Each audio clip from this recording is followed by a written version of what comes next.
la innovación disruptiva. Les voy a contar un poquito de cómo sale este formato de eventos, y es una propuesta que surge de las ganas de compartir. Las ganas de compartir y de darle un espacio también a los líderes donde puedan compartir su experiencia, su opinión, y está dividido en 4 bloques. Entonces, en el primer bloque vamos a debatir, voy a lanzar un par de preguntas y vamos a hacer este debate amistoso compartiendo sus perspectivas.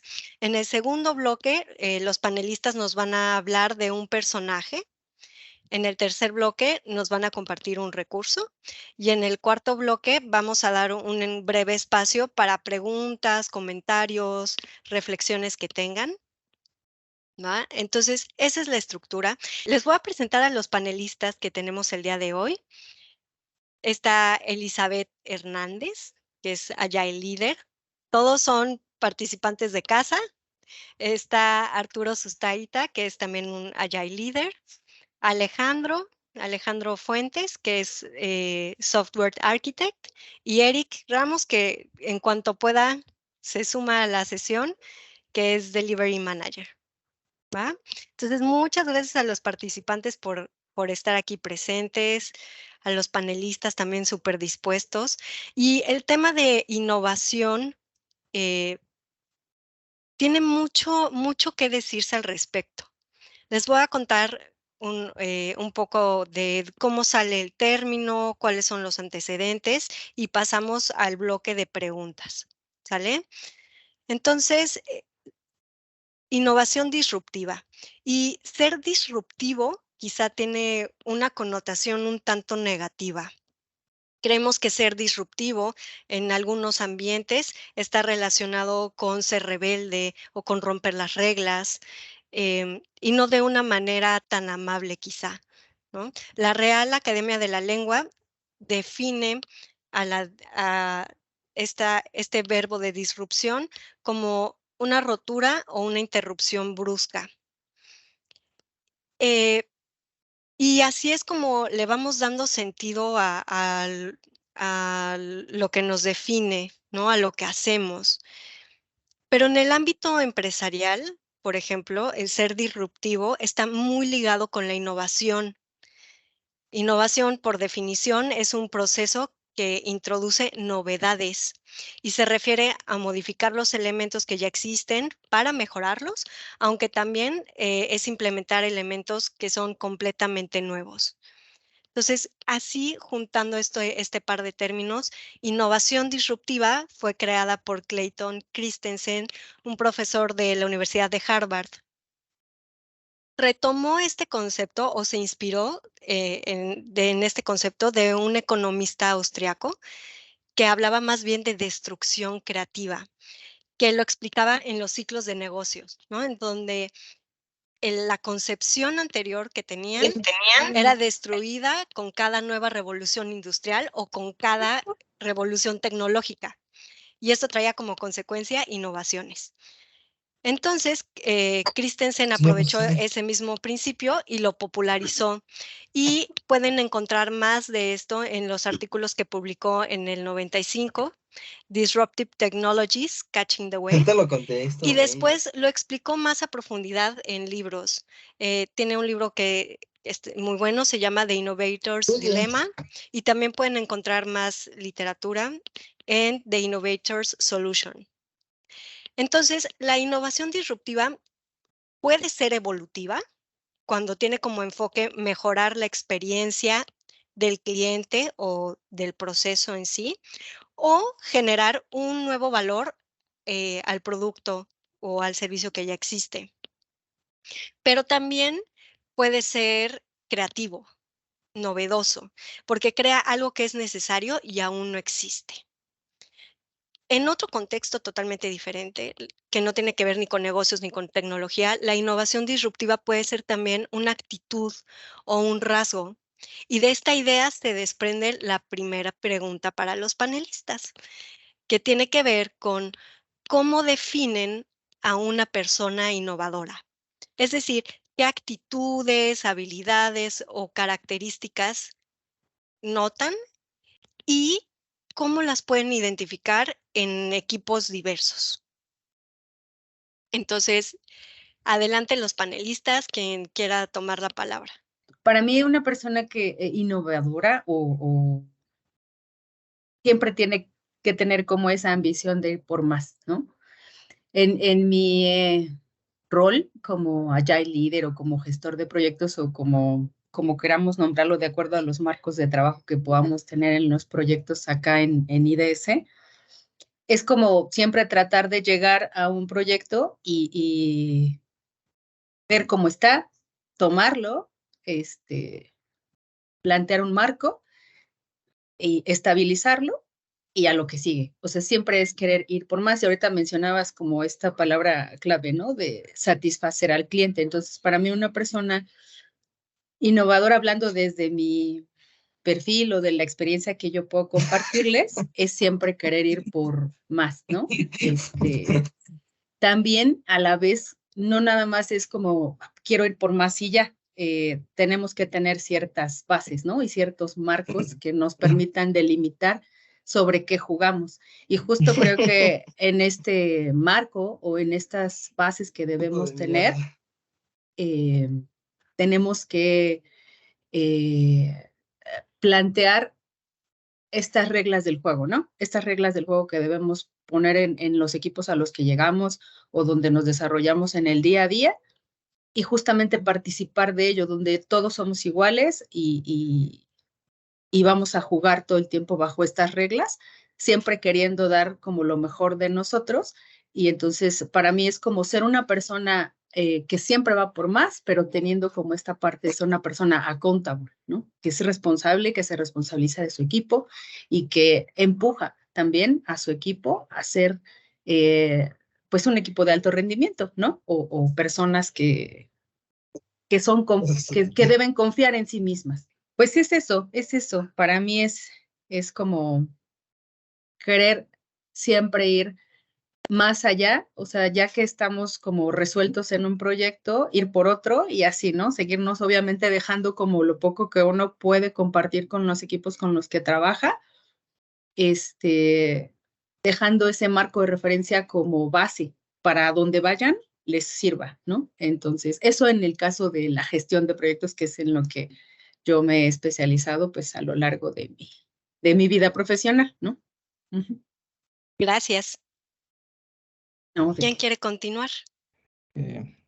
Alejandro Fuentes, Alexis, algunos me conocen por ahí, pero bueno, desde mi punto de vista, ¿qué es o cómo defines una persona innovadora? Bueno, digamos en la experiencia que he tenido y también es cierto, pues por así decirlo, ¿no? A lo largo de mi carrera he estado con varios proyectos, he conocido a muchas personas y creo que muchas veces las personas innovadoras son pues las vas reconociendo, ¿no? Son observadoras, son personas que luego preguntan mucho, cuestionan, muchas veces hasta en los equipos, se empieza a generar conflicto sano en ese sentido, porque empiezan a cuestionar, ¿no? Oye, ¿por qué se hace esto así? Oye, ¿por qué no lo hacen de esta forma? Preguntan, pero al mismo, digo, eso se puede también ir hacia otro extremo. Entonces, precisamente de las partes positivas también escuchan, ¿no?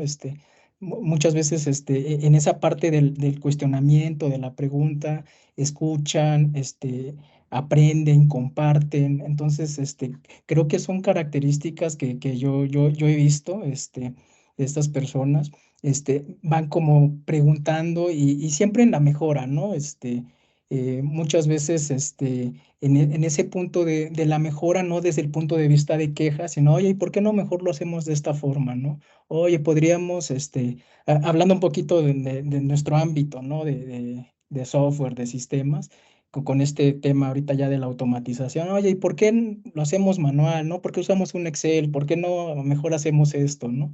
Entonces empiezas a identificar y no solo lo cuestionan, sino proponen. Entonces eso es algo que yo considero que es una persona innovadora y siempre también van buscando estar enfocados, ¿no? Algo que comentaba Liz, ¿no? También están enfocados también, porque muchas veces no se pierde el foco del objetivo, ¿no? El objetivo del término del proyecto, del servicio que estamos brindando. Entonces, precisamente en su optimización, buscan siempre estar enfocado a la satisfacción, ¿no? Del cliente y del resultado del proyecto, ¿no? Entonces, eso es lo que yo considero que tienen en común las personas innovadoras. Gracias, Alex. Sí. Arturo, Eric, ¿quién quiere continuar? Sí, claro, adelante, vayan. Arturo Sustaita, ¿qué tal? Muy buena noche para todos. Tomé aquí nota de la preguntita que hiciste. Por aquí veo que preguntaste, ¿cómo defines una persona innovadora? Y la otra era como, ¿qué habilidades y actitudes pueden llegar a tener? La otra me parece que es cómo las identificas. Creo que pues una persona innovadora pues es alguien valiente, ¿no? Porque no todas las personas se atreven a innovar hoy en día, ¿no? También generalmente pueden llegar a tener como actitud de líder. Liderazgo, digo, aunque probablemente el rol no lo llegue a ser, pero es una actitud, tal vez no es como tal un rol, sino una energía, una característica que llega a tener pues, la gente. Pues también tienen como que cierta creatividad, evidentemente, para innovar necesitas tener cierta creatividad. Y un punto que considero muy importante de una persona innovadora o de alguien con actitud de innovación es, pues que siempre están en constante crecimiento, tanto personal como profesional, y también una mejora, ¿no? Digo, innovar finalmente es mejorar, cambiar, ir creciendo, ¿no? Entonces, creo que esas serían como que las características con las cuales yo puedo definir a una persona innovadora. Ahora, actitudes o habilidades, pues creo que tiene que ser alguien como con mucha confianza en sí mismos. Incluso a veces pueden llegar a ser como hasta arriesgados. En esa parte sí hay que tener como que cierta inteligencia emocional porque puede que sean personas necias, ¿no? Incluso a veces por la alta necesidad de innovar o de querer cambiar algo. Entonces, digo, también ahí hay que ser como también mesurados o tener cierta noción de hasta dónde uno puede llegar con la innovación. Y evidentemente pues, son extrovertidos, espontáneos, tienen ahí como una energía muy activa. Y en cuanto a cómo las identificas o cómo identificas un equipo diverso, pues, o cómo identificas a alguien innovador en un equipo, pues ya lo mencionó aquí Alejandro, ¿no? Son personas que tienen ciertas inquietudes, ciertas ganas, ese como impulso, esa, llamémosle cosquilla de no quedarse con, tengo que hacer esto, ok, vale, sino tienen cierta intención de proponer y de poder mejorar las cosas para ellos y para el equipo que los rodea, ¿no? Digo, siempre tratando de dar algo de valor al equipo. Gracias, Arturo. No, por nada. Eric. Mucho gusto, igual acá con mis compañeros, Eric Ramos. Ya nada más para complementar lo que han dicho, también comentan, la persona innovadora es la que se atreve, la persona innovadora es la que va por más, la que encuentra un detalle inclusive en cada una de esas cosillas donde nadie ve más allá, ¿no? ¿Qué actitudes, habilidades o características tienen? Pues justo eso, un pensamiento creativo, un pensamiento que rompe con las características o costumbres que tenemos la mayoría y que puede ser capaz justo de no solamente descubrir algo nuevo, ¿no? Sino algo que pensábamos que no podía existir. ¿Y cómo identificas justo estas partes en un equipo diverso? Creo yo que se da más en un equipo multidisciplinario, en un equipo que piensa de manera diferente, con personas que son diferentes.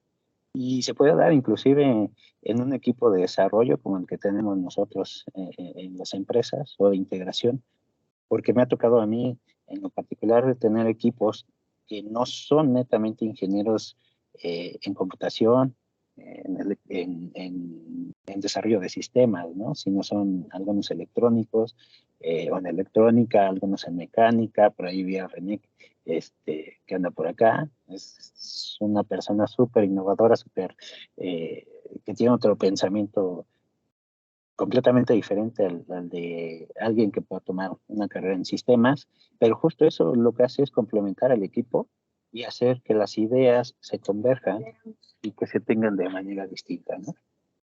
Gracias, Eric. Quisiera hacer un resumen o mencionar cosas de las que ya nos comentaron los panelistas, solamente como para redondear la idea. Entonces, estas personas innovadoras, ustedes las identifican porque son responsables, que son accountables, y hay una palabra que me llamó mucho la atención que decía Liz, que es una acción, ¿no? Estabilizar. Creo que la diferencia entre ser disruptivo y no tener esa inteligencia emocional que también mencionaban, tiene mucho que ver con la capacidad de estabilizar el proceso. ¿Cómo podemos aplanar un poco esos picos de resistencia que se genera cuando queremos cambiar algo? Son estas personas que impulsan, observadores, observadoras, y eso va muy de la mano con estas personas que son curiosas. La invitación a ser curiosos y a ser curiosas, a hacer muchas preguntas con la intención de entender en vez de prepararme para responder porque tengo que contestar algo porque estoy en la sesión, ¿no?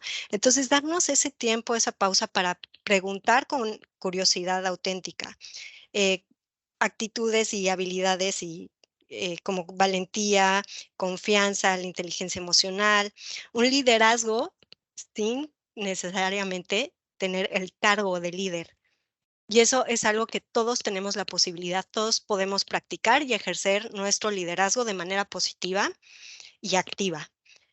La creatividad y se nutre además y es mucho más rico y hay más posibilidades cuando tenemos equipos diversos. Si tenemos personalidades distintas, formaciones diferentes, todo eso naturalmente enriquece el ambiente y propicia para la innovación y la creatividad.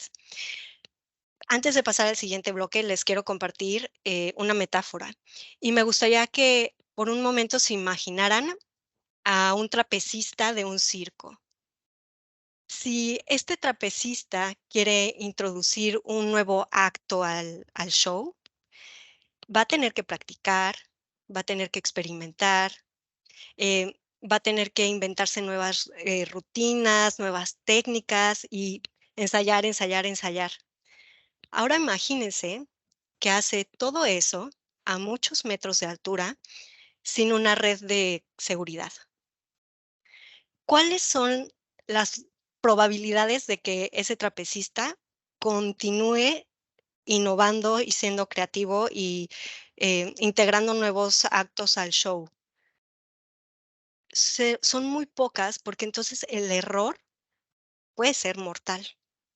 Y esta va de la mano con la siguiente pregunta, ¿no? Porque sí, como líderes y como colegas y como personas que formamos parte de un equipo, es muy importante que todos podamos fomentar esta red de seguridad para que entonces exista la confianza, para que sea una valentía sostenida, para que todas estas cosas puedan surgir. Entonces, tomando en cuenta que las ideas disruptivas son esas que modifican la manera en la que vemos las cosas, la forma en la que creamos, les quiero compartir esta propuesta que hace el autor Patrick Lencioni, que es un escritor que ha hecho varios textos de administración de empresas, de gestión, de trabajo en equipos, de liderazgo, cultura corporativa, en fin. Déjenme compartirles esta diapositiva, porque en uno de sus libros plantea justamente el título del libro es The Five Dysfunctions of a Team, a Leadership Fable, y lo que propone son como 5 fantasmas, 5 cosas actitudes o situaciones que pasan que llevan a la disfunción de un equipo. La falta de confianza, el miedo al conflicto, la falta de compromiso, la evasión de rendición de cuentas o de responsabilidad, que es justo lo opuesto a ser accountable, y la falta de atención a los resultados. A mí me parece que, y lo plantea como en esta pirámide, porque es como en este efecto dominó. En cuanto hay falta de confianza, empieza el miedo al conflicto y así sucesivamente. Entonces, la pregunta para los panelistas es la siguiente: ¿cuál de esas disfunciones identifican como mayor amenaza a las ideas disruptivas o a la innovación? O sea, ¿cuál de todas esas son como las que matan más frecuentemente, o que hayan visto que matan con mayor frecuencia estas ideas creativas? ¿Y cuál podría ser una propuesta para solucionarlas? Quien quiera tomar la palabra. Pues justo, fíjate, así como estaba la pirámide, para mí sí la más importante, bueno, la que más podría impactar en los equipos es esa falta de confianza, ¿no? Porque puedes tener gente muy, muy buena que simplemente no se atreve a hablar, ¿no? Ahorita con todo el tema de los trabajos así en remoto y todo este tema, a lo mejor a algunos nos ayuda. A mí personalmente yo tenía un tema de hablar en público, y con todo este tema de, imagínense, ¿no? Y con todo este tema ahora en trabajo remoto, se me quitó, ¿no? Pero si tienes ahí como personitas que no se atreven a hablar, tú no los estás viendo, sabes que están ahí, que existen y tienen una actividad por ahí asignada, pero que simplemente no opinan por pena, por lo que sea, pues se te va, ¿no? Hay muchas fugas ahí de información que puedes ni siquiera conocer en algún momento. Y justamente el tener esta falta de confianza, pues hace que tengamos, que no podamos tener equipos de alto rendimiento, ¿no? Que es lo que buscamos como líderes, administradores de proyectos. Por ejemplo, al brindar ahorita con tu ejemplo el que dabas de la red de seguridad, justamente, si tú te desarrollas y sabes que estás en un ambiente donde tienes una red que te soporta, siempre va a ser más fácil como, pues yo creo que en cada rol que se desempeñe, ¿no? O como personas inclusive, desarrollar tu trabajo, porque sabes que si trabajas bien y trabajas mucho o poco, lo que tengas documentado, lo que tú vayas gestionando con tu equipo, no simplemente se va a quedar ahí documentado o explicado o en una minuta o comunicado, ¿no? Va a tener un trasfondo. Y si tú tienes esa red de seguridad que te soporta, pues obviamente al hacer análisis y toda esta parte que ya se conjunta, puedes llegar a innovar cosas en equipos o en procesos o en lo que tú hayas encontrado, algún issue o algo que se pueda mejorar, siempre que tú tengas no sé si decir desarrollos, bueno, sí, con tus equipos desarrollas esa confianza, ¿no? En el día a día vas desarrollando equipos que confían y que se atreven a opinar. Entonces, el hecho de que tú brindes esa confianza también como líder o como un miembro más del equipo, ¿no? No simplemente como líder, también cuando tú la necesitas te la dan y ni siquiera la tienes que pedir, ¿no? Entonces, sí para mí es como el tema más importante que debemos transmitir con ellos, como pues generamos un marco de referencia, como comentaba al principio, también ponemos esas reglas del juego, ¿no? Como gestor o como administrador de proyectos, sí debemos poner este marco de donde debemos decir, aquí jugamos todos, de aquí no nos salimos, y nosotros también, evidentemente, debemos ser congruentes con ello, participar de ello para que se practique con el ejemplo y entonces sea muy sencillo que todos vayan siguiendo pues sí, ese ejemplo, ¿no? Si lo queremos ver así. Así es como yo puedo trabajar con los equipos en su momento. Gracias, Elizabeth. Eric y después Arturo. Gracias, María Elena. Fíjate que yo consideraría que ninguno se queda fuera, pero sí las más importantes son falta de confianza, como bien decía Elizabeth, y miedo al conflicto, ¿no? Todas van y son importantes y van de la mano, pero creo yo que estas dos son muy importantes, y tomando en cuenta en que una idea innovadora, una idea disruptiva, no puede darse si no tienes confianza en ti mismo. Y dos, si tienes miedo a que sea un conflicto para los demás, ¿no?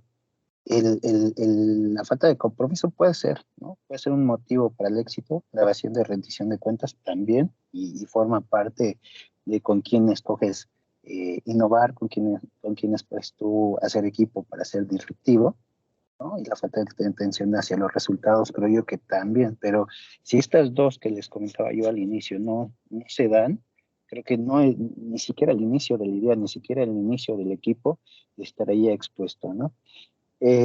Ahora, ¿cómo solucionarlo? Pues justo, si tú tienes un compañero, si tú tienes un colaborador, si tú tienes un amigo que tiene esa idea, que tiene esa iniciativa o esa innovación como cosquillita, como punchada ahí en la cabeza, pues hay que darle la confianza, hay que darle los elementos que necesita para que se pueda empujar, ¿no?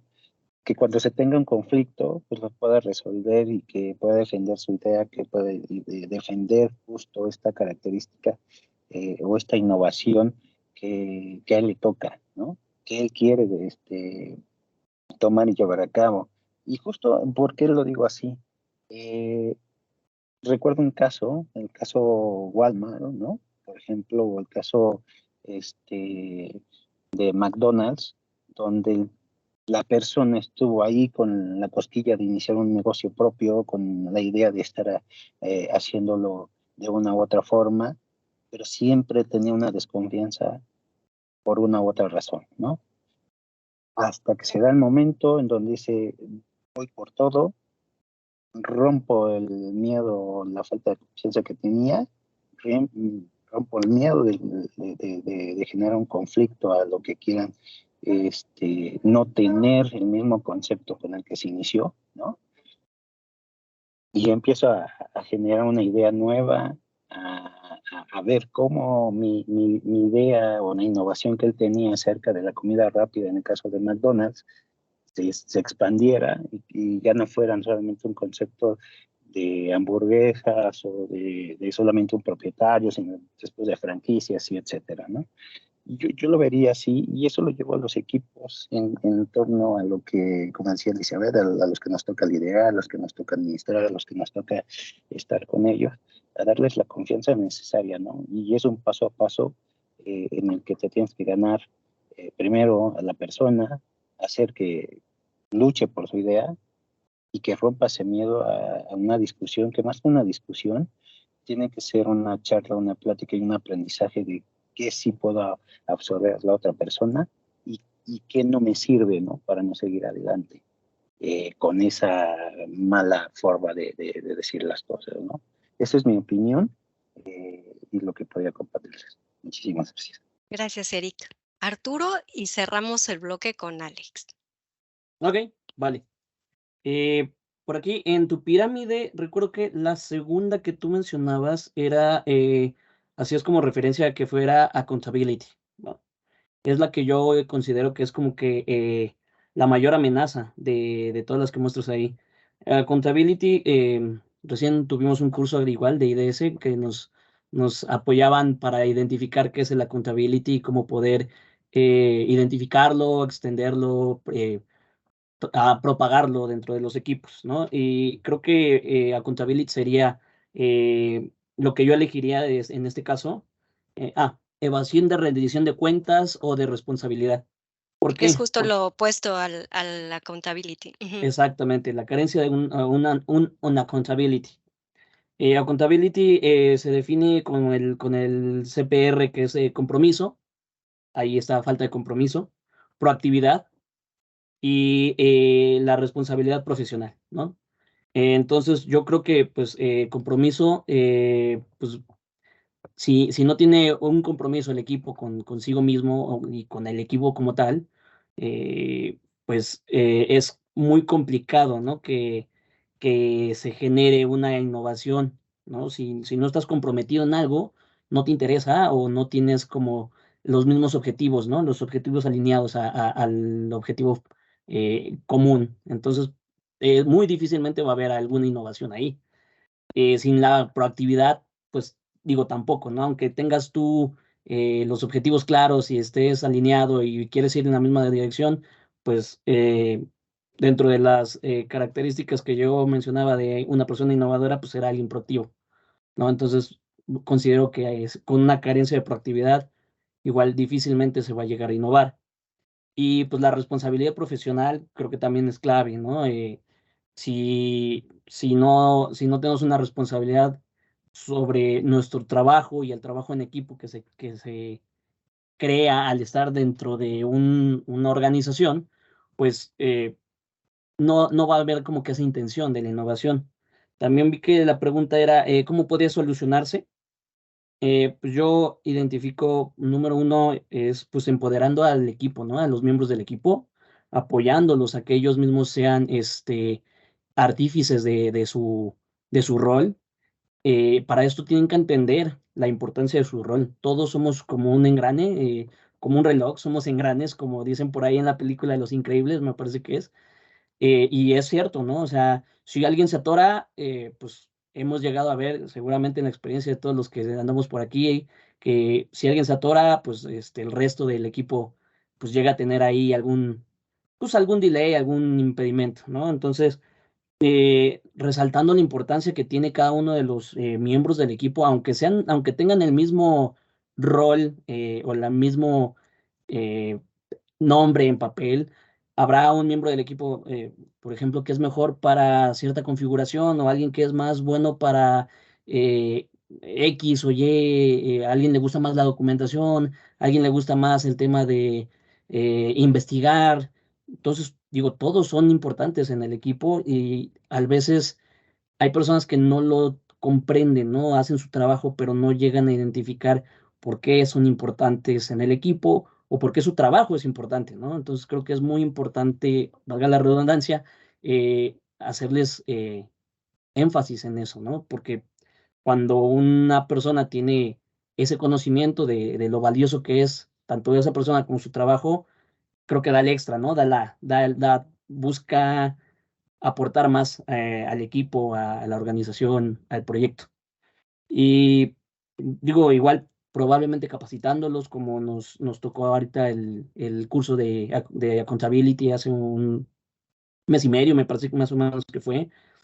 Y para las personas que les cuesta un poquito esto de la confianza, creo que pues se puede pues ir generando poco a poco, ¿no? A lo mejor en alguna pequeña capacitación que tuve con un equipo hace un tiempo fue, es que yo no, era una persona que era muy tímida, no le gustaba hablar, era tester y me decía, es que yo soy tester porque pues los testers no tenemos que ver muchas cosas con el cliente, con otro equipo y nos decían, los testers siempre somos los odiados, ¿no? Los que, ay, el tester ya me puso ahí un error, ¿no? Entonces, me dijo, no, yo soy así.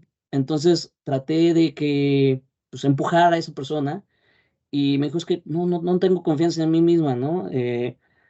Finalmente empezamos a hacer como pequeños compromisos o pequeños retos diarios, ¿no? Ok, ¿sabes qué? El compromiso o el reto del día es que hagas una pregunta en la junta. Por lo menos tienes que hacer una pregunta en la junta. Todos los días tienes que hacer una pregunta en la junta. Y así estuvimos unos días, unas semanas. Y siguiente, no, pues ahora sabes qué, tú me vas a ayudar a dar el estatus de tu equipo. No, como que, o sea, ya has hablado, ya sabes que nadie muerde, nadie, aquí jugamos, todos somos amiguitos, no pasa nada. Ok, ahora esa persona daba el estatus. Ah, ¿sabes qué? Ahora tú vas a llevar el daily. No, ¿cómo crees que yo voy a llevar? Claro que sí, te toca llevar el daily, tú puedes. Es muy importante, eres parte del equipo y tienes que ayudarnos a tener un objetivo en común, ¿no? Entonces, esos pequeños retos, esos pequeños compromisos que fue tomando, que en conjunto fuimos estableciendo, le ayudaron mucho a tener confianza. Esto te hablo hace X tiempo, ¿no? Todavía el año pasado, en Navidades, en en fin de año, hablé con esta persona y llegó a ser líder de un equipo testing, ¿no? A fecha de todavía el año pasado, ¿no?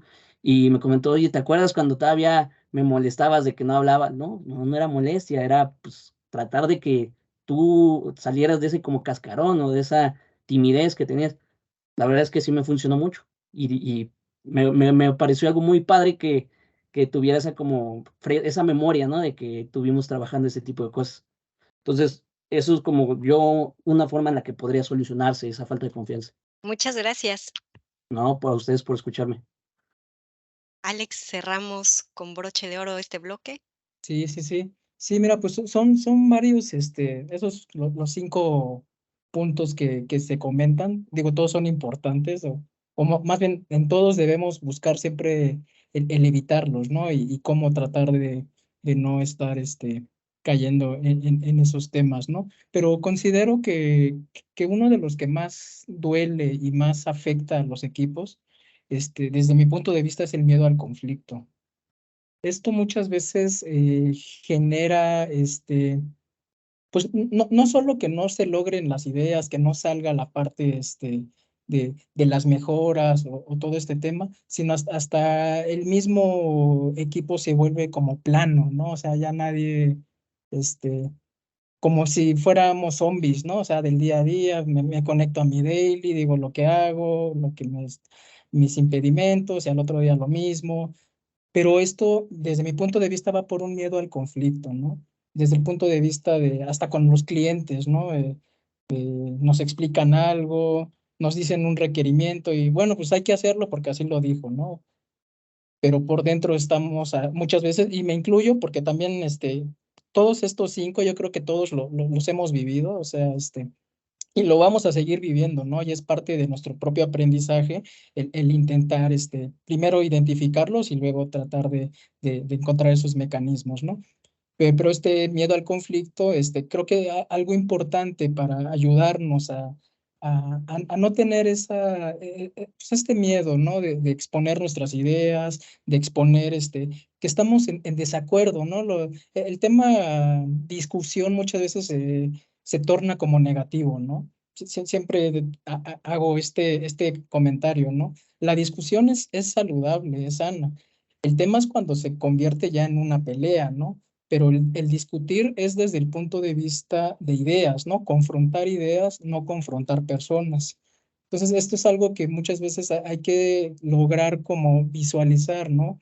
Y ese es como el miedo, ¿no? Miedo es, ay, Alejandro se está enfrentando con María Elena, ¿no? Entonces, no nos estamos enfrentando, ¿no? Estamos contrastando nuestras ideas, ¿no? Entonces, eso cuando lo logramos visualizar de esa forma, vamos perdiendo como ese miedo, ¿no? Como equipo, como líderes también, lograr conocer a las personas, lo que comentaban, ¿no? Esa red de confianza ayuda también como a decir, oye, ¿sabes qué? Pues lo que comentaba Arthur, Liz, ¿no? Pues hay que aventarse, ¿no? No va a pasar nada, ¿no? Y como líderes de los equipos, pues contenerlos, ¿no? Y empoderarlos, ¿no? Muchas veces también esto va ligado a temas, pues de los mismos clientes, los mismos equipos también. Muchas veces está esta cultura de la culpa, ¿no? También, y eso a veces nos pega, ¿no? En el sentido de, es que fallaste, eh, lo que propusiste no funcionó y ahora ya nos retrasamos más, ¿no? La solución que diste, a lo mejor, por ejemplo, hay aquí, desde el punto de vista técnico, ¿no? Muchas veces pues, das una solución y a veces no era la óptima, pero pues bueno, no pasa nada, es iterativo, ¿no? Este tema, ¿no? Pero muchas veces, y eso hay que fomentarlo, ¿no? A los líderes, a los devs, ¿sabes qué? Pues vamos a intentarlo de esta forma, darles esas aperturas para que pueda generar esa confianza, ese diálogo y tener esa resiliencia, ¿no? De pues no funcionó, pues no es que haya fallado yo, o sea, no era la forma óptima, alguien tenía otra mejor idea, pero siempre desde el punto de vista de confrontar las ideas, ¿no? Y creo que con esto se va perdiendo ese miedo al conflicto, ¿no? Entonces, esa es mi reflexión. Gracias, Alex. Sí. Voy a mencionar palabras claves de este bloque que tienen que ver con entender la importancia del rol y de nuestras fortalezas, tener un papel de líderes más como de coaches en ciertos momentos, confrontar ideas, no personas, también alinear definiciones, poner cuáles son las reglas del juego, cuál es el marco con el que vamos a actuar. Y yo quiero agregar, ¿no?, el capitalizar errores. Temor al fracaso, a ser señalados, a regarla, hay un aprendizaje súper valioso si lo podemos capitalizar y podemos entender todo lo positivo que nos lleva, seguramente nos ayuda a cambiar esa perspectiva que tenemos del conflicto, discusión, etc. Entonces, vamos a pasar al siguiente bloque. En este bloque les voy a pedir a los panelistas que nos compartan brevemente la historia de un personaje o persona que consideren innovador, creativo o creativa, ese personaje que les ha inspirado o que les motiva para seguir innovando, personaje real, ficticio, de cualquier momento de la historia. Eh, ¿quién quiere comenzar? Y de manera breve. Yo si gustan empiezo igual para ser ahí breve. Bueno, personalmente algo que me gusta mucho es el tema de música. Digo, voy a cambiar un poquito el tema de tecnología. De niño tuve alguna formación musical y entonces pues, mi hermano es director de orquesta, entonces por ahí teníamos varios, siempre diferentes, pues hay géneros, ¿no? En la familia. Entonces, desde este punto de vista, hay una persona un compositor, cantante, que en los últimos años pues me ha gustado mucho seguir, ¿no? Me ha gustado ver su enfoque desde el punto de vista de expresarse, su enfoque personal, su enfoque musical. Muchos ya seguramente lo conocen, si no, se los presento. Es uruguayo, se llama Jorge Drexler. Él es una persona, pues que era médico, ¿no? Estaba estudiando medicina, terminó la parte musical. Eh, Me gusta mucho su historia porque precisamente es esa parte disruptiva, ¿no? Entonces, él empezó la música ya tarde, ¿no? Desde niño le gustaba la música, pero empezó a ejercer el tema de medicina por su padre que pues, lo obligaba, ¿no?, a ese tema. Entonces ya como a los 32 años es que él empezó a sacar sus primeros discos. Es difícil enrolarlo o más bien encasillarlo en un género, y creo que eso es algo importante de la innovación, ¿no? O sea, el hecho de decir, es que tú eres administrativo, tú eres técnico, tú eres tester, ¿no? A veces esos encasillamientos nos delimitan, ¿no? O sea, y ya no puedo hacer otra cosa porque soy tester, ¿no? Pero a veces desde nuestra fortaleza podemos ir ampliando nuestras capacidades y nuestras formas de ver las cosas, ¿no? Entonces, creo que las personas innovadoras a veces es muy complicado y luego encasillarlas, ¿no? Y eso es algo también importante, ¿no? Entonces, Jorge Drexler en toda su carrera musical ha estado innovando, se reinventa, se deconstruye, ¿no? Que es esta parte también de innovación. Al grado de hacer colaboraciones ya con reggaetón, con temas que a lo mejor desde su estilo musical lo veríamos muy, digamos, contrastante, ¿no? Pero en sus charlas, y si buscan ahí charlas, ha dado ahí pláticas en TED y toda esta parte, pues él siempre menciona eso, ¿no? No podemos encasillarnos musicalmente y hay que estar abierto a las nuevas generaciones y no decir de mi época era lo mejor y ahorita ya no. Entonces eso trato a veces de aplicarlo primero a nivel personal, siempre buscando siempre ese aprendizaje. También es válido decir, ¿sabes qué? También de esta parte sí, esta parte no, y vamos ahí, pero vamos nutriendo siempre, ¿no? Entonces, Jorge Drexler es una de las personas que admiro mucho, y si tienen la oportunidad de escuchar alguna de sus canciones, de sus álbumes, pues igual, no les va a decepcionar. Muchas gracias. ¿Quién continúa? Ah, Venga, Arturo. listo. Pues yo parece que puede ser esta la respuesta más genérica o la más segura, pero la verdad es que soy una persona que me gusta bastante, pues, temas pues, de historia, ¿no? Además de otras cosas. Imagínate que una persona que murió hace 500 años, a día de hoy siguen usando sus innovaciones y sus inventos, ¿no? ¿Quién podría decir algo así? ¿No? Entonces, por eso a mí me parece alguien muy sorprendente, ¿no? Para mí es Leonardo da Vinci. Dejó más de 50,000 documentos escritos en los cuales mostraba una innovación, un intelecto, una capacidad fuera de lo normal, ¿no? Para mí él es una persona que me inspira, ¿no?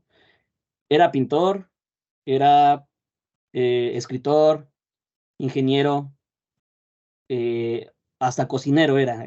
Inventó armas de guerra, inventó las tijeras, la imprenta, submarinos, paracaídas, máquinas, grandes avances en anatomía. Entonces, realmente, pues, o sea, como bien mencionó aquí Alejandro, no se encasilló, ¿no? O sea, no se encasilló en algo o no dijo, pues yo voy a ser pintor y si a mí me preguntaron quién es el mejor pintor del mundo, yo podría haber dicho que es Da Vinci, ¿no? O al menos el más famoso.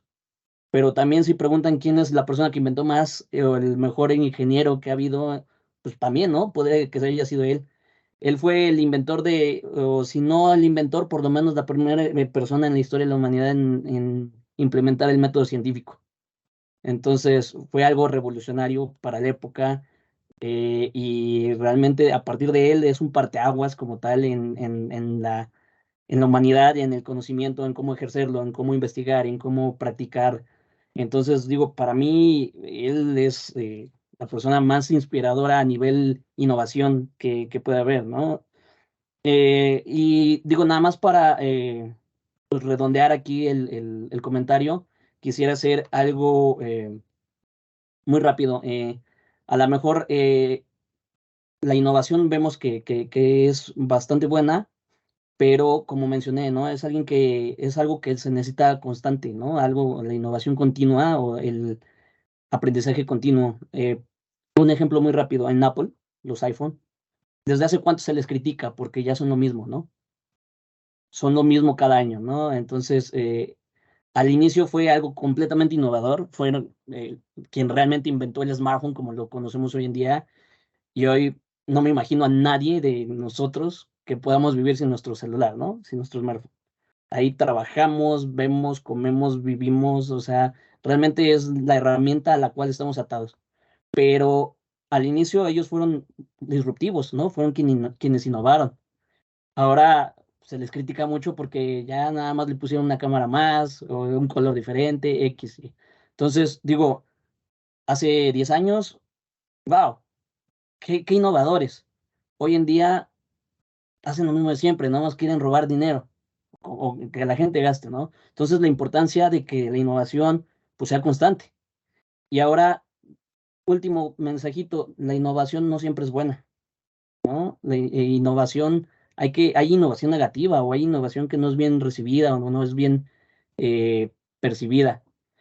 Seguramente hay muchos ejemplos en la historia donde gente innovó y, no sé, a lo mejor han escuchado ese comentario de nació en una época que no era, ¿no? O nació muy atrás, ¿no? O innovó demasiado, no le entendieron. La innovación no siempre es buena. Un ejemplo muy práctico, y no quiero llegar a la polémica de si es bueno o malo, está bien, está mal. Por ejemplo, Disney hoy en día con sus películas y sus live actions innova, ¿no? Es innovación recastear o cambiar racialmente a sus personajes. Eso es innovación. No hay alguien que lo haya hecho o que se atreva a ello.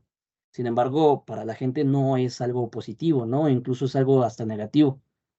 No digo que esté bien, que esté mal o que deban de cambiar, simplemente que a veces la innovación no siempre es bien vista o no siempre es bien recibida. Entonces hay que tener como mucha inteligencia o mucho timing, incluso a veces hasta suerte, ¿no? Para que lo que tú innoves, pues se dé. Imaginemos una empresa tan grande como Disney que tiene tantos millones, tantos recursos, tantas personas. Seguro cada decisión que toman y todo lo que hacen tiene un estudio enorme atrás, ¿no? De marketing, de psicología, de nuevas tendencias, de qué aceptación puede llegar a tener. Y aún así, pues, han tenido muchos fracasos o muchos tropiezos, ¿no? Entonces, la innovación no siempre es buena o a veces no está bien planeada o hay que enfocarla como con mucha precaución, ¿no? Digo, nada más ese es como que el comentario de que innovar no siempre resulta. Gracias, Arturo. Y eso podemos ahondar en otro momento porque da mucha tela que tiene que ver entonces la innovación con ética, Ok, claro, ¿no? claro, Vamos sí. a anotarlo. Liz, Eric, ¿Sí gustan? Pues bueno, a lo mejor, como bien comentaba Arturo, bueno, yo en lo particular tengo muchos, pero hay uno que sí me rompió, digamos, la cabeza, porque igual que Alexus, pues no es uno que esté dentro de los géneros particulares en donde nos desenvolvemos, ¿no? Si bien a lo mejor Steve Jobs puede ser el más disruptivo en el tema de las tecnologías, para mí, en este caso, Michael Jordan fue un personaje que yo creo a romper todo, ¿no? A romper todo en el sentido de lo que significaba el básquetbol, de lo que significaba jugar en forma de equipo. Y hubo personajes totalmente controversiales en los equipos en el equipo donde él jugó, en aquel Chicago Bulls. Y fue capaz justo de romper paradigmas, de romper toda una ideología donde un equipo que no ganaba nada lo ganó todo, ¿no? Y bien lo comentaba Arturo y en particular Alexis, fue una persona que rompió un esquema, ¿no? Y así son estas personas, personas que hoy en día siguen siendo recordadas, una persona que sigue siendo tomado en cuenta y que a lo mejor algunos de sus récords fueron rotos, perdón, de alguna manera, pero si bien recordamos, hoy en día, y bien lo decía ahorita Arturo, es muy diferente, ¿no? Muy diferente las cosas que se tienen hoy, es muy diferente el tema actual contra lo que hoy se tiene y que ellos no tenían, y por eso fueron un ejemplo a seguir y que hoy tal vez sea más fácil, es gracias a ellos, ¿no? Para mí, Michael Jordan no solamente es una persona innovadora, es un motivador, una persona que supo gestionar un vestidor, que supo lo que veíamos en la pirámide, ¿no? Romper un miedo, atreverse, en lugar de no generar nada, no generar solo para él mismo, generó siempre para el equipo y siempre sumó, ¿no? Entonces, en lo particular, y no soy una persona que le apasiona el básquetbol, ¿no? Al contrario, soy como el 99% de los mexicanos, tal vez, fanático del fútbol, pero Michael Jordan para mí rompió una ideología totalmente, ¿no? Y fue disruptivo y innovador en todo lo que hizo. gracias, Eric. Para cerrar el bloque, Liz. Pues yo voy a hablar como de alguien que es más de mi historia personal. ¿Se puede, Elena, o quieres que...? Claro, persona, personaje. Ok. Es un jefe que tuve hace ya como unos 10 años, yo creo. Estuve en un proyecto para la empresa de Mobility, ADO, cuando hicieron un ERP, ¿no? O un in-house ahí. Fue un proyecto grande. Yo estuve participando en ese proyecto 5 años. Y en las implementaciones se implementaron 13 regiones, ¿no? Ahí como a la mitad de las implementaciones, uno de los problemas que se presentaba, o que era el 80-20, era la impresión de boletos. Entonces había 5,000 usuarios de venta y a lo mejor por cada usuario se imprimían, no sé, ¿no? Un autobús tiene 30, o en ese entonces tenían de 30 a 35 asientos, entonces suponiendo que, no sé, había como 50,000 operaciones por minuto, ¿no? Entonces ese era el problema más representativo, ¿no? A partir de la primera implementación. Pasó el tiempo, se volvió un error conocido de esto que muchas veces hablamos acá en los cursos y en la empresa. De hecho, se desarrolló un proceso administrativo para reportar cada boleto vendido, entonces tenía un costo operacional, tenía un costo administrativo, tenía un costo, ¿no? Se terminó, yo me fui del proyecto, regresé a trabajar en la mesa de ayuda, estuve un tiempo en mesa de servicio, por eso me gusta trabajar acá en el servicio, y En algún momento hubo un proyecto de Seis Sigma donde nos dejaron hacer un análisis, ¿no?, de los problemas que se tenían ahí en la mesa de ayuda. En ese tiempo, las mesas o la herramienta que teníamos en la empresa para la mesa de ayuda no era como de las mejores, entonces tuve que analizar o recategorizar un año de información para poder saber cuál era el error que más representaba para lo que yo llevaba, ¿no?, que era la parte comercial de venta de boletos de ADEO, ¿no? Y ahí salió con un Ishikawa, que era este tema, ¿no? Después, en un 80-20, ya recategorizando la información, nos dimos cuenta que el problema se daba solamente en terminales grandes, ¿no? Puebla, ADO, La Tapo, o sea, todas estas terminales. Y entonces se reportó con el arquitecto, que fue el proveedor que diseñó toda la solución que al día de hoy se sigue utilizando, que por cierto tuvieron un problema ilegal porque de posesión de títulos y todo el tema. Un arquitecto muy bueno, esta persona se llama Francisco Castañeda, y regresó con él el tema. Él se quedó con el mantenimiento de la aplicación por muchos años. Revisó, fuimos una vez, me dijo, a ver, vente, vamos a la terminal de Tapo. Y así nada más parándonos en una terminal. De repente empiezan a imprimir, así, imprimían las tiras de boletos, ¿no? O sea, pueden imprimir 20 boletos, y entonces de repente veías que se pasmaba la impresora, son impresoras térmicas, y entonces no salía un boleto o no salía después de cierto número de boleto, la tira completa salía blanca. Me dice, mira, observa, que es un tema bueno para el análisis de problemas, ¿no? Y resolución. Él observó que cuando llegaba un mensaje de radio, porque tenían radios en terminales, grandes radios de radiofrecuencia, ¿por qué de esos? Pues por las estructuras, ¿no? Que se perdían las señales, los repetidores no jalaban en sí. Eso hace ya 15 años, y él observó que estas señales de radiofrecuencia hacían que se bloqueara la señal en las impresoras térmicas. Entonces, eso era lo que estaba provocando esa pérdida de boletos. Se probó, este arquitecto redefinió ahí, a lo mejor Eric me va a entender, si es que lo sé decir correctamente, Eric, porque no soy técnica 100%, pero se hacía en ese tiempo la impresión por encolamiento, ¿no? Y él definió hacer como la impresión por hilos. Entonces, eso no eliminó el error, pero sí mitigó el 80-20 y se implementó la solución y quedó. Entonces, para mí, este arquitecto era como, o es de las personas de las que más he aprendido por cómo analizaba los problemas, por cómo los resolvía, y porque hoy por hoy su solución sigue siendo una solución que sigue siendo soportada y sigue. Si ustedes van allá de O, es una solución que sigue trabajando. Muchas gracias, Liz. Brevemente, ese recurso que nos puedan compartir, la bibliografía de un libro, un documental, un video, una práctica, eso que les ayude a ustedes a estimular la creatividad o salir de un bloqueo mental, algo que les haya ayudado a ustedes a crear o a encontrar soluciones. Alejandro. Bueno, yo les voy a compartir dos. Uno es un recurso y el otro es ahí como no como un tip, sino compartirles algo personal que yo hago y me gusta, ¿no?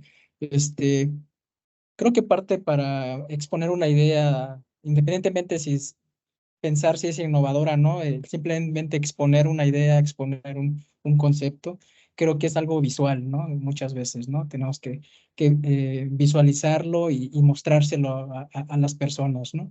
Entonces, en lo particular, yo soy malísimo dibujando. Bueno, puedo ser malísimo en otras cosas, pero creo que lo que más identificado tengo es el dibujar. O sea, siempre fui un poco malo ahí en la escuela para dibujar. Entonces, un libro que me ayudó mucho y lo recomiendo siempre que puedo, La clave es la servilleta. No, a lo mejor muchos la han escuchado, a mí en lo particular, a ver si se ve acá, La clave es la servilleta, así tal cual. Bueno, igual, si tienen un Kindle, también es un recurso que les recomiendo porque para lecturas, a veces el leer en los celulares, en el iPad te distrae del todo, entonces tener un dispositivo, si ya somos más electrónicos, pues un lector de libros nos ayuda mucho, ¿no? Pero este libro en particular nos ayuda a poder como plasmar nuestras ideas desde el punto de vista de una persona de negocios que pues busca vender, ¿no? Entonces, y esa es clave, ¿no? Al final una idea hay que venderla, ¿no? Entonces, si no la sabemos vender, pues también no vamos a poder ser influyentes para poder plasmarla, ¿no? Entonces, este libro se los recomiendo mucho, es muy práctico, ¿no? Para poder exponer ahí gráficamente nuestras ideas. Y algo que en lo particular a veces me saca de foco, porque creo que el tip que daría es como a veces para tener una idea, encontrar la solución a algo, a veces hay que salirse un poquito de lo que estamos haciendo, ¿no? Pues algo que a mí me gusta mucho es un tipo de poesía japonesa que se llama haiku. El haiku es digamos, muy breve, tiene ciertas reglas, ¿no? De que eh, son tres versos, o líneas y cada una tiene, ciertos números ¿cómo se llama? De sílabas, ¿no? Creo 5, 7, 5, ¿no? Creo que ese es el haiku es algo muy corto, pero entonces el tener esas reglas, a veces cuando tengo un problema, una situación, trato de hacer un haiku relacionado a eso, ¿no? Entonces a veces, pues me saca del foco y a veces me ayuda como hasta desestresarme y en momentos así de tensión o momentos así, de bloqueo, también me ha ayudado mucho, ¿no? Entonces ahí, digo, no es un tip, es algo personal, pero el tip sería encuentren ese algo, ¿no? Que les ayude a perder ese foco, a salirse un poquito del día a día y eso pues nos llega refrescados, ¿no? Al otro día, ¿no? Y dormir mucho. Sé que a Súper, veces no podemos, pero intentarlo. súper. Gracias. Muchas gracias. Arturo, Ok, vale, voy Luis. yo. Yo como tal no tengo un libro en específico o un recurso como tal. Digo, ya ahorita haciendo un poco de memoria o escuchando ahí lo que mencionaban los compañeros, principalmente para estimular el tema de creatividad, yo suelo leer mucho los libros de misterio, ¿no? Libros donde hay algún misterio, algún robo, algún asesinato, algo así que hacen que tú te imagines en la situación, te imagines y trates de buscar la solución del misterio, el caso en cuestión. Específicamente, antes leía Sherlock Holmes, pero era muy complicado, ¿no? Las respuestas que luego dan esos libros es así prácticamente imposible que un humano normal los resuelva. Algo que se me hizo un poco más acercado a algo normal o algo real es libros de la autora es Agatha Christie y principalmente tiene varios personajes. El que más me gusta es me parece que es belga, se llama Hercule Poirot, que es como una símil a Sherlock Holmes, solo que un poco más caricaturesco y un poco más humano, más normal. La verdad es que ese tipo de libros te ayuda mucho a que tú te enfoques, busques y tu cerebro empiece a trabajar para poder identificar si puedes encontrar la solución del problema, ¿no? O del caso, el libro en cuestión. Algo para el tema de los bloqueos mentales que mencionabas, María Elena, era, por ejemplo, a mí me sirve mucho, alguna vez trabajé igual como gerente de proyectos para una agencia de marketing digital. Estuve ahí un tiempo y ahí pues realmente tenías que estar como con mucho con este tema de innovación, ¿no? De proponer soluciones diferentes, de hacer benchmarks y ver cómo tú puedes superar a la competencia, X tipo de situaciones. Y muchas veces sí, entrabas en ese bloqueo mental, en ese momento en el que se te secaba el cerebro, por decirlo de alguna manera, no había más ideas. Me servía mucho hacer cosas nuevas, ¿no? Para poder ver los problemas o las situaciones de diferentes perspectivas. Un ejemplo era, por ejemplo, todos los martes y jueves íbamos a comprar un helado saliendo después de la comida. Prueba un nuevo sabor de helado, uno que nunca hayas probado, ¿no? Algo nuevo, ¿no? Simplemente te da, hacer algo nuevo te cambia, ¿no? Te cambia el panorama y a veces, ¿quién dice que no puede ser nuevo tu nuevo sabor favorito, ¿no? De helado. O escuchar, como mencionó ahí Alejandro en uno de sus ejemplos, escucha una música de algún artista o de algún género que jamás habías escuchado, que jamás te hubieras atrevido, que tú pensabas que no te gustaba. Entonces, este tipo de cambios, el cambio del chip que tú mismo te fuerzas al cerebro, te ayuda mucho a que puedas tener ese cambio de ese brincar o a eliminar ese bloqueo mental que puedes llegar a tener. Ahora, con las ventajas del home office que la gran mayoría tenemos por ahora, cámbiate. Yo normalmente estoy en un estudio donde tengo mi lugar, de repente te saturas, vete a la terraza, vete al comedor, vete a la cocina, o en el sillón ahí en la sala, como chinito escribiendo así en posición de yoga, casi casi trabajando. El cambiar tu ambiente, el cambiar tu perspectiva te ayuda mucho a eliminar ese bloqueo mental, pero también a desestresarte, tal vez a darte como una motivación extra para que puedas pues, seguir mejorando, ¿no? En tu trabajo y poder, pues, aguantar. A lo mejor el jueves dices, ya fue una semana extremadamente larga, bueno, cámbiate a la terraza, escucha a los pájaros, que te dé el sol, escucha la calle, que te dé un poco más de aire y así se sobrelleva más el último empujoncito, ¿no? De la semana y te ayuda a poder ver de otros enfoques, ¿no? Y otro así muy rápido que me sirve o que me ayuda a estimular pues, tanto la creatividad, curiosidad, me gusta innovar, ver videos en YouTube de datos curiosos de lo que sea. Aprendes algo nuevo todos los días y te ayuda, si hay un dato que, por ejemplo, dices, órale, eso está muy interesante, no lo sabía, que generalmente me pasa con cada video, me pongo a buscar 5 o 10 minutos en Google, ok, ¿y por qué? ¿De dónde surgió? Cualquier caso curioso, cualquier dato curioso que se me presente ahí, que me llame la atención, lo busco. Y, digo, además de que te ayuda a, pues, incrementa tu curiosidad, incrementa tu base de conocimientos, te ayuda pues, a tener mayor creatividad, pues aprendes algo nuevo, ¿no? Y eso siempre es bueno. Muchas gracias, Arturo. Por nada. Bueno, yo voy a recomendar un libro que se llama Negociando con el Diablo. No es de innovación, es de negociación, pero es un muy buen libro, la verdad. Son 8 casos reales.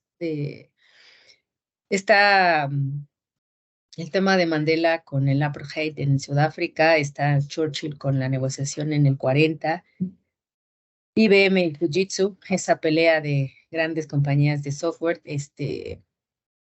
casos reales que se analizan para que nosotros tengamos como un marco de referencia para poder tomar las mejores decisiones. En resumen, el libro nos enseña a pensar de una forma disciplinada, pero también de manera poco común, ¿no? Es como el objetivo, ya que cuando estás negociando, que eso pues me parece que hoy es un tema del día a día, a lo mejor no siempre son cosas tan grandes como los casos que están ahí, sí todos los días tenemos que estar pensando de manera diferente, ¿no? Para poder tomar la mejor decisión, a la mejor. Entonces, este libro justamente nos enseña como a tener esta forma de pensar de manera disciplinada que nos podría funcionar ante cualquier situación donde tengamos que decidir si debemos negociar o rehusarnos, porque justamente se llama así porque muchas veces es mejor no negociar y rehusarte. Y por ahí ese mismo jefe del que les hablé hace un rato, de este libro sale esa frase que es, muchas veces vale más un mal acuerdo que una franca pelea, ¿no? Entonces se llama Negociando con el Diablo porque justo nos pone a pensar sobre cuándo sí debemos negociar y cuándo es mejor no hacerlo, sobre un marco de referencia, ¿no? Poco común. por eso lo traje a la mesa. Súper, muchísimas gracias, Elizabeth. Listo, cerramos. Les agradezco mucho a los panelistas y a todos los que se mantuvieron atentos durante la sesión.